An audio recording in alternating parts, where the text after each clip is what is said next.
Hello everybody, I hope you are having a great day. Let me make your day even better.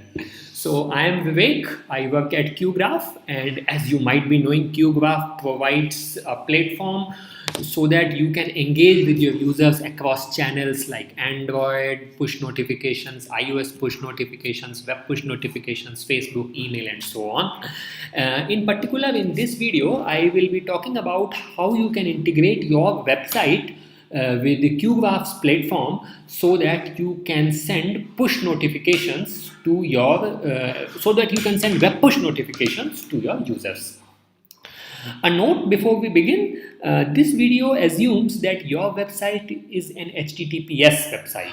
So if you have an HTTP rather than HTTPS website, then maybe I will make a video about that sometime later.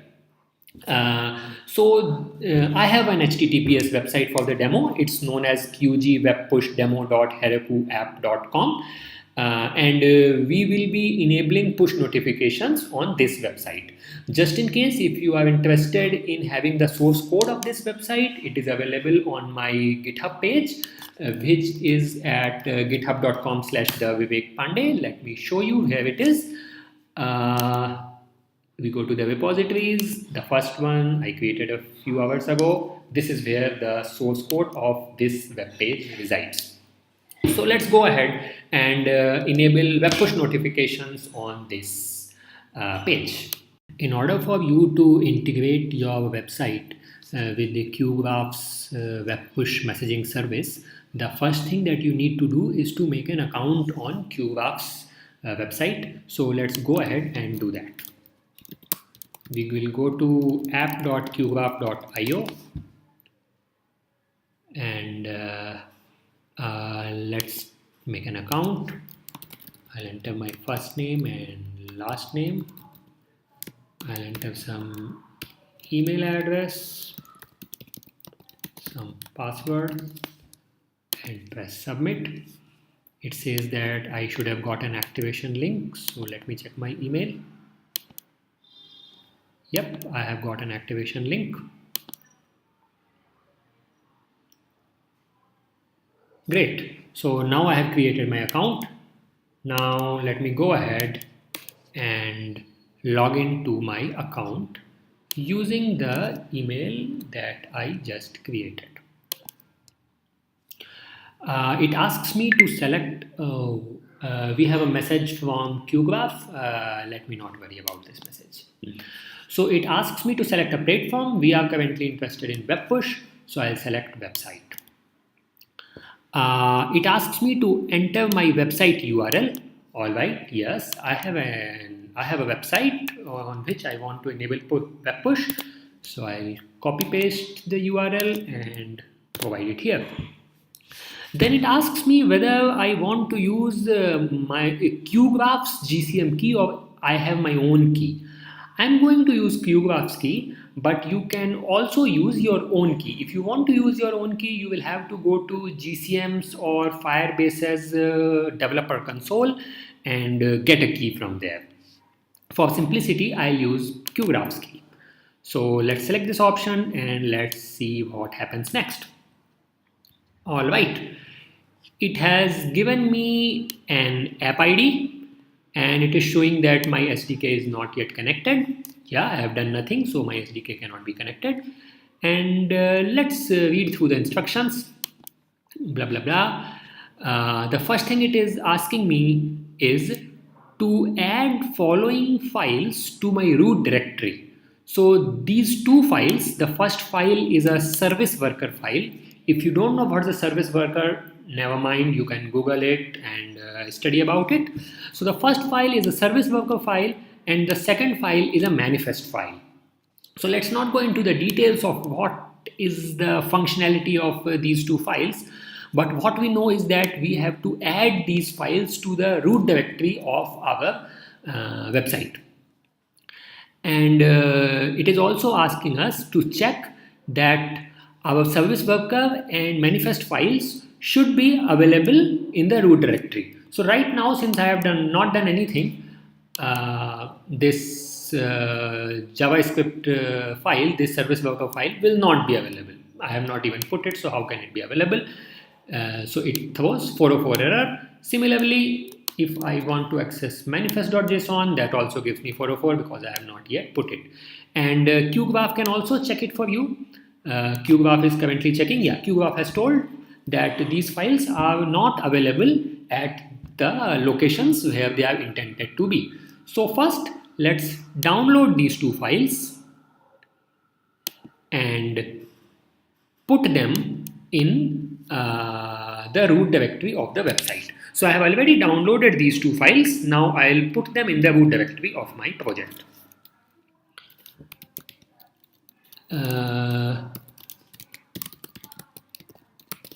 The service worker file was qg-sw.aad something something. Yeah, I have added it to my project. And the other file was the manifest file.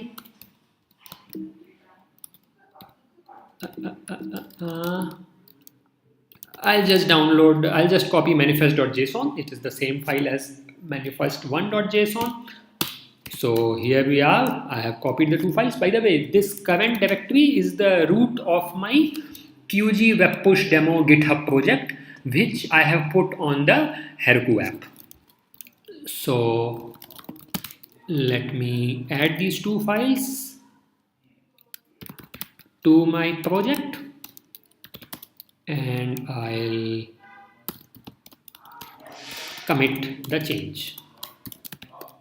Adding service worker and manifest files.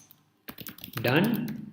And now I will push it to my GitHub repository. I have already configured my Heroku app to automatically pull changes from GitHub to the app whenever I push to GitHub. So very soon I should be seeing these two files on the server in the root folder of my website. Let's see when they come up. I have refreshed. Yeah, so the service worker file is there. I hope the manifest file should also be there. Yes, the manifest file is also there. Cool. So I have uploaded both the files in the root directory of my project. And let's press this check button again and see what does the panel say. Yes, the panel says that all the files are successfully uploaded. So we have completed the step 1 of integration. Let's go on to the second step. The second step says add following lines to your index.html file. So index.html is the file which gets loaded when you open your web page. So what I will do is I'll copy it and I will add this script to my index.html. It so happens that in my case actually the main page of my website is not index.html, rather it's home.html. So I'll put it here. I have copy pasted it. Let me try to be a bit neat and indent the code properly. I have done that. I will now commit my change. Added QGraph pixel, and I'll push the code again to GitHub from where Heroku will get it and update my app. Cool. So it has gone there. Now the step number 3 is browse to your website and you should see a prompt requesting for push permission. I'll go to my app. I'll hit the refresh button and here is the web push prompt. QGraph webpushdemo.herokuapp.com wants to show you push notifications. So let me press allow. At this point, QGraph's pixel generates something known as GCM token, and that GCM token is transferred to QGraph's servers. And now if you see magically, our panel is showing SDK to be connected because it has received some data from your browser. To further confirm that, let's go to recent users, and you can see it has found one user, and this is the GCM ID that has been generated for this user. All right, let's go back to integration steps and follow from where we left.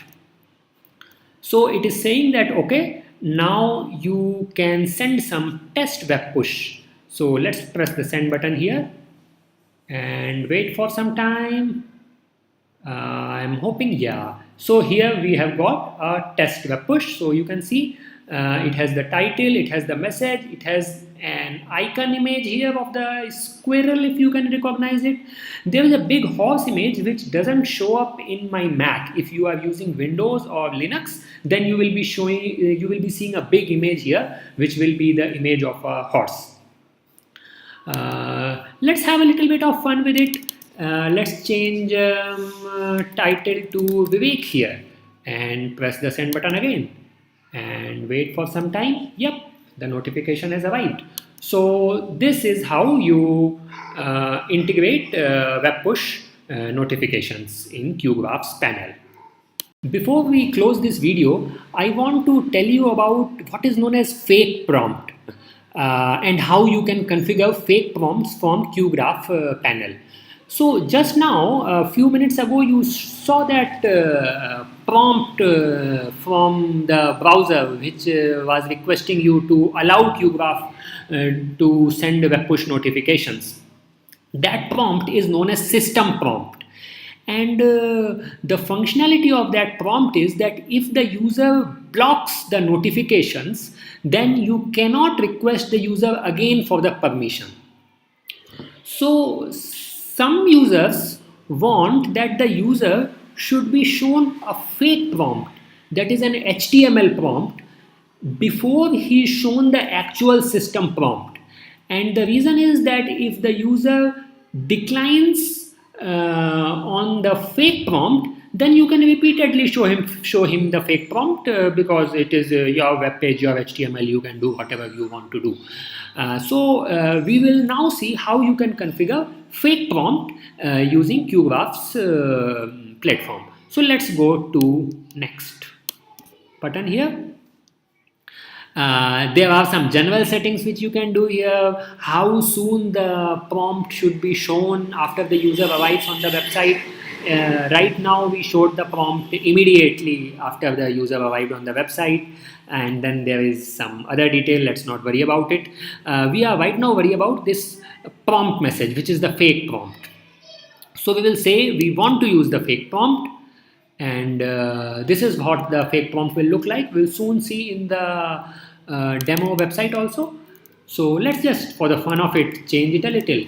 Vivek wants to send you a push.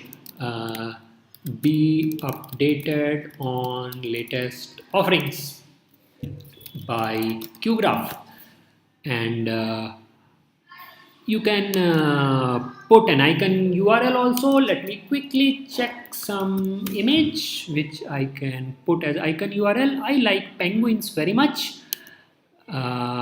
This looks like a good penguin. I'll copy paste its URL, paste it here.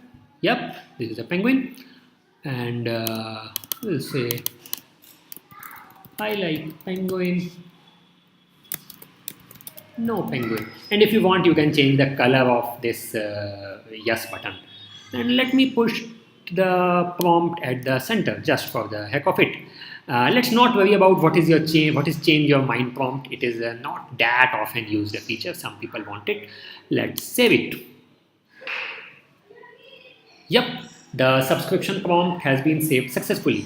Now we would like to see how it performs. So we will go back to our website.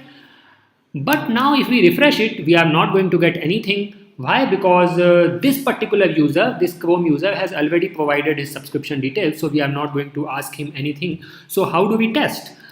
In order for you to be able to see the web push prompt whether it is fake prompt or system prompt, again you need to undo the some of the changes that were done by the previous iteration.